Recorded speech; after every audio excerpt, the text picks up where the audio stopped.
Welcome to the Dean's Corner.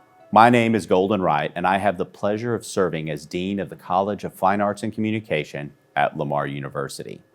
Our college is a vibrant creative hub, home to talented students, dedicated staff, and accomplished faculty members.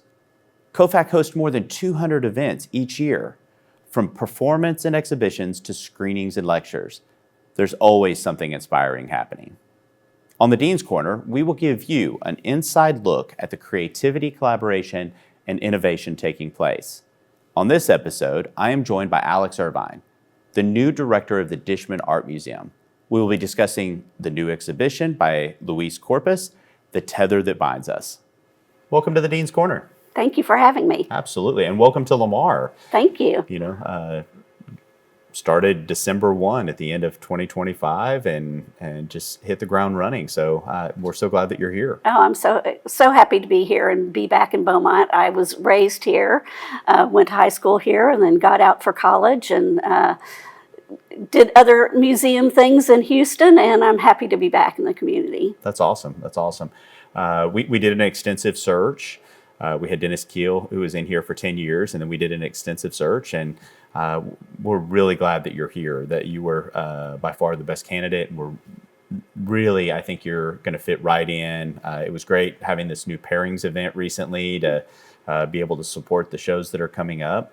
And tell me a little bit about this upcoming season. I know you've been working on a budget for it and trying to figure out what's ahead of us the next 11 or 12 months. Right. Well, we have our usuals that we always do, the senior thesis exhibitions. So we'll have the spring thesis exhibition coming up in May. But after that, we've got a few openings to fill in the fall. And this summer, we will be revisiting with the 7th installation of the juried alumni exhibition called After School Special. So in that alumni, that's LU alum. All LU alum. You don't have to be an art major. Mm-hmm. You don't have to have participated in the art program. You just have to be a LU alum to enter. And any medium? Any medium. So painting, drawing? Video, yes. We're open to all medium. I've thought for years about doing a dance for camera and well, you should submit it. Oh, there's a good chance I will this year. Good. So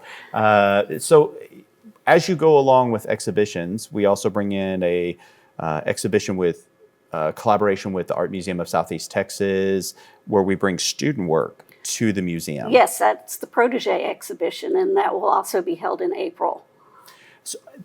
So those are high school students? Those are high school students that are juried by a juror that the Art Museum of Southeast Texas selects. And then their art is shown at AMSET, and then it comes to the Dishman for a week as well. That actually has a scholarship that goes along with it, and one of our students currently who received the scholarship last year is in the art department pursuing wonderful. Their degree there. So I love that gateway of getting students to show their work, getting a scholarship, and then end up getting to enhance their education and their art form and continue that process. Yes, it's a wonderful process. It really is. It really is. So tell me, we've got this great exhibition that's currently up in the Dishman Art Museum. I had the opportunity to walk through it a few days ago. A couple of weeks ago, we had the opening. Tell us a little bit about it. It's called Luis Corpus, The Tether That Binds Us. It's by a Rio Grande Valley-based artist. He lives in Edinburgh, Texas. His name is Luis Corpus. Mm-hmm. And it features large-scale charcoal drawings on paper, some photographs, and some smaller-scale drawings that he's done. He is the son of undocumented immigrants, so a lot of his oeuvre focuses on those who have a relationship with the river, with the Rio Grande River, which separates us from Mexico, and the dualities of living on either side of that border. He also physically incorporates the Rio Grande into his work with water that he uses. He douses his works with water in the making of them, and then also he has gathered branches and sticks from the sides of the Rio Grande, the banks of the Rio Grande, and made them into charcoal, and that is his drawing medium, is these sticks that he's handmade into charcoal on his own. Well, I've seen lots of charcoal drawings before, and a lot of times it allows the imagination to fill in the spaces in between, and it's not as refined. And I love that about it as an artist. I love it when an audience or someone who comes in to look at something has the ability to kind of imprint themselves and what they see in those areas. But his really look like a photograph or a picture. I mean, He's very talented. Defined. He's very talented. Yes, these are almost photorealistic drawings. They're larger than life. They look beautiful in our space because of their large scale. And yes, he's just very talented. Now, it's a little different what's going on downstairs versus upstairs in the museum because we have two different spaces. So downstairs are the charcoal drawings or the images that are there, which each one of them almost look like they're looking into you or your eyes or your soul as you go through. And then when you go upstairs, it's a little different part of the exhibition. Yeah, it's a little more intimate. They're smaller works on paper, as well as a series of photographs that he did with this process called carbonic printmaking. He went all over the world to study how this process is done, but basically, in a nutshell, it's printing photographs or doing drawings on a clear substrate, such as glass or a piece of vinyl. And so it apparently is intensely hard to manage, and it was very complicated when he actually told us all the parts that were involved. But he also has 3 works on glass that he is showing with those old school overhead projectors.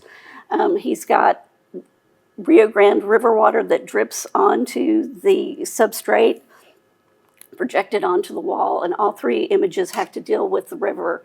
So you get the pooling and the effect of the droplets going out as shown when the water hits the substrate. When I walked in while it was being put up, it was really interesting seeing the overhead projector and then seeing the IV drip. Yes. On it. Yes. And so I wasn't real sure where that was going to go, but the imagery, the product of what you see is really amazing. It's beautiful. And also talks about the lifeline that the river is. I mean, the water that's in these photos is Rio Grande water that he collected. So these kind of exhibitions are things that individuals from Southeast Texas, Lamar, student, faculty, staff can come see. It doesn't cost anything to come into the museum. No, we're free. So we have this exhibition coming up, Protege, the alumni show. Next fall we'll have another exhibition like what we have here. Yes. A different exhibition, but another guest artist. Yes. To bring in their work. And then we have another senior thesis show. And you got an opportunity to see one of those in December. I got to see the December one, so I'm looking forward to the spring. It's pretty amazing seeing what our talented students put up. And it's so varied. And they do everything. They choose the theme of the exhibition. They do all the marketing materials. They do the inside didactic texts and all of that. So I was very impressed with the breadth of their knowledge and their work that they did to support the exhibition. Well, it shows the talent of our students, but it also shows the dedication and the experience that our faculty are bestowing upon those students within it. And that thesis showing, it's a little bit different all the way around. So each artist has the opportunity to show a certain amount of work, and they have a section of the museum. But they also have a thesis where they have to defend it in front of faculty in the museum, which I think is really wonderful for our students to be able to talk about their process, what their topic was, show their work, and then they're there for the opening night reception to talk to patrons as they come in. Right. It's very important for artists to learn how to talk about their work. It is. It is. As an artist myself, you want to make sure that you're promoting yourself appropriately in a professional manner, and then that gets to translate because those students have the opportunity to put their artwork in the Le Grand Ball auction. Yes. And start making money off of that while they're still a student. Yes, it's a great opportunity to have. It is. It is. Well, thank you so much. Again, welcome to Lamar University, and thanks for being on the Dean's Corner. Thank you for having me. Thank you for joining me on the Dean's Corner. It's always a pleasure to share the incredible workings happening in the College of Fine Arts and Communication. To learn more about the sights and sounds happening in the College of Fine Arts and Communication, visit us at lamar.edu/COFAC. Until next time on the Dean's Corner, express it, perform it, say it. Your voice matters.